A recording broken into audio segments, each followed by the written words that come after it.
So I really feel like my infertility journey began the moment I was in the fertility doctor's office and she flipped her little computer screen around to show me what my chances were of getting pregnant with a child of my own eggs.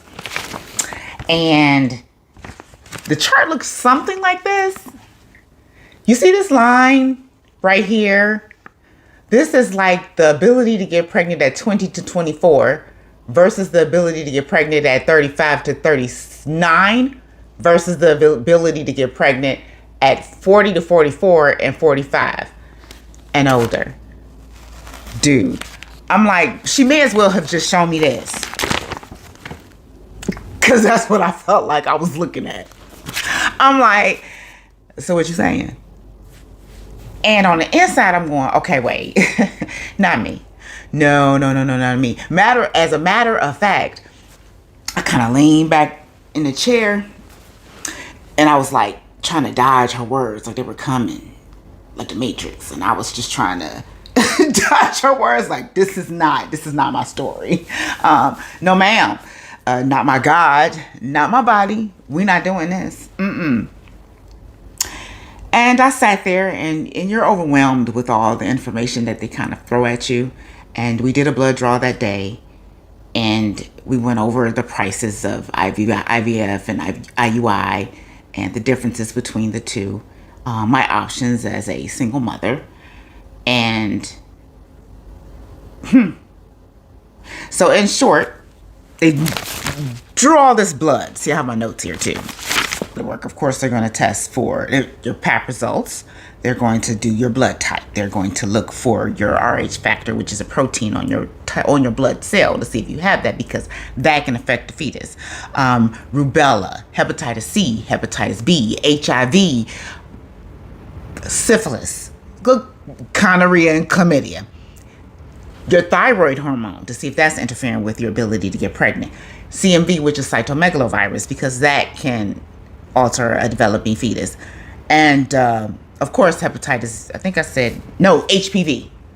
So they do the test for all these different things, and they also take hormone levels like estradiol, follicular stimulating hormone, which is FSH, luteinizing hormone, which is LH, and the AMH hormone, anti-Müllerian hormone, which is an indicator of how many eggs you really have left in those ovaries. Well, y'all, aside from taking also a history about my mom and when she had children, and taking a history of what was going on with my menstrual cycle, which is the reason why I landed in her office in the first place. I mean, I was over 40 for Pete's sake, and my menstrual cycle has started shifting a little bit. It was getting a little longer than it had been in prior years. So they run all these tests and everything looks quote unquote normal, except for my FSH, I believe.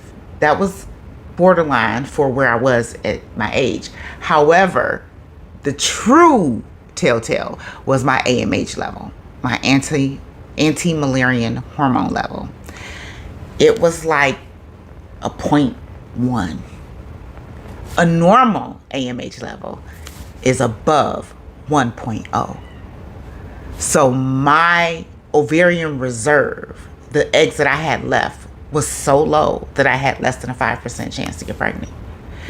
And they told me that I had some decisions that I needed to make because time was ticking. I mean, I was already, 42-ish, somewhere in there, when I found out all this information.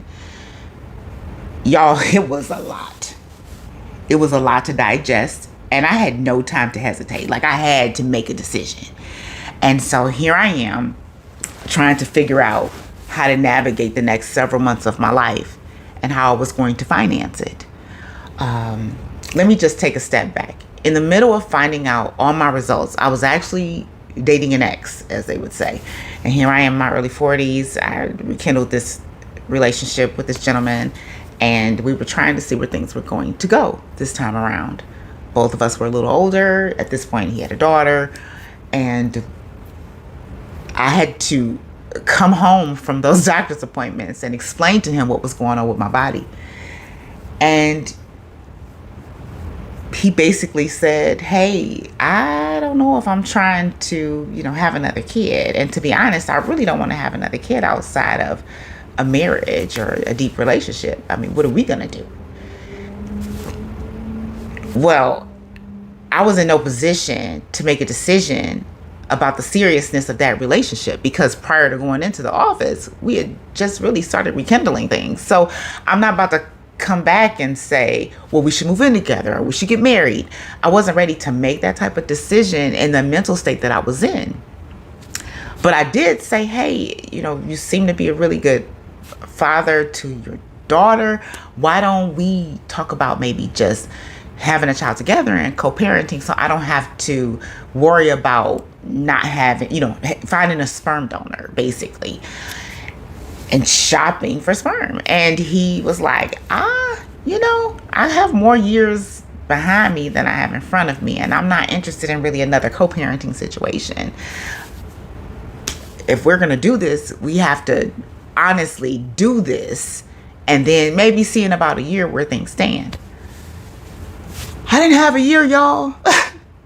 And I knew that if he and I continued down this road, I was going to blame him for why I could not have children. And I had to get honest with myself and where that relationship was, and said, I just can't do it. And the OBGYN told me, the guy you're saying needs to piss or get off the pot, because you got decisions to make. I ended the relationship. One office visit tore down so many of my dreams, things I had going on in the moment and things I had going on in my head for what I thought I saw as my future. See, look, let me tell you a little bit about me. I am a daddy's girl. I had no desire to be a single parent. I mean, anybody could go ahead and have a kid, right? In their 20s and early 30s, but that wasn't what I desired for myself. I wanted to get married, and any of my close friends will tell you, Teresa dreamed about marriage and family. It wasn't necessarily a dress and walking down the aisle and this ring and so on and so forth. That just wasn't really me. My parents have been together for like 54 years or something, I think now. 53, something like that. They've been together for a really long time. I wanted to have that kind of commitment with another individual in my life, and we raised our children together. So I waited and waited and didn't end up pregnant, didn't end up married. And so here I am now in my early 40s, finding out that my time is running out. And so any dream that I had for that, I had to give it a funeral and let it go. So now I had to and the relationship I was in at that moment, I had to end it and let it go. And so I took all of this confusion, and I felt like my body had betrayed me. I felt like I didn't know what God was getting ready to do, and I was angry with him, and I didn't understand why I had to go through all of this, but I just kept praying and hoping that I could have a child at the end of this journey. And so I took all of the negative stuff and I just kind of boxed it in, and I just pushed it down. I kept pushing it down. I kept pushing it down because I didn't really have time to sit back and think it through.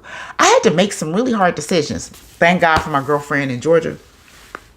She was the one person that had gone through this journey and was in the middle of it, actually a little ahead of me.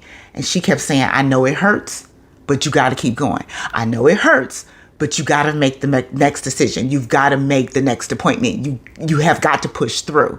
And then she would call and check on me and say, what are you doing today? Are you looking for a sperm donor? She would just make sure I was always making a decision and moving forward and going to the next step. And anything that I was experiencing emotional and spiritually, I had to just box it up and push it down and push it down and push it down. So here I am, going to these appointments and making decisions.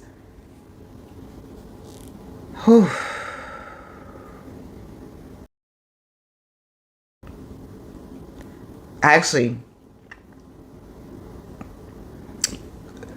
called another ex and just asked him if he wanted to be a sperm donor. I told him, I'll pay for everything. Just put it in a cup.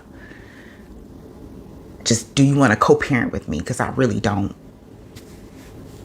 want to try to have a child with a sperm donor, and I'm being a single mother and no help. I'm not looking for child support. I'm looking for somebody who wants to be a father again.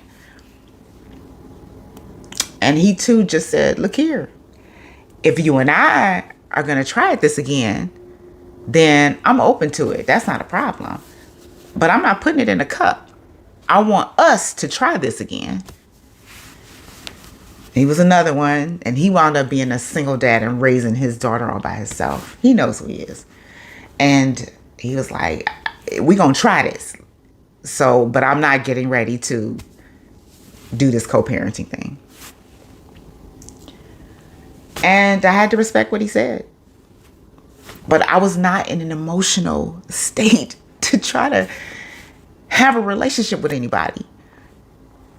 Any remote decision I tried to make outside of looking at that timeline to have that child was jacked up. I had to just buckle down and focus and withdraw from any thoughts of trying to have a relationship with anybody as I went through this.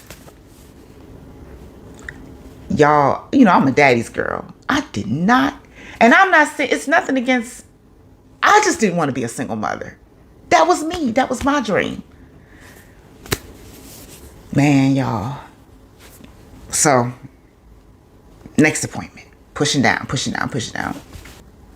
In the midst of getting ready for that, I had some additional testing that I had to have done, where they actually wanted to where they took a probe and they put what looked like a condom on a probe, and they inserted it into my vagina and just kind of looked around at my fallopian tubes and my uterus to see what was going on structurally. And there was this screen in front of me where I could see what they were doing and what they were measuring, and everything was normal. Everything was fine. I just literally ran out of eggs. And then so let's just stop. I want to say, let's talk about a woman's menstrual cycle and this egg thing for a quick second.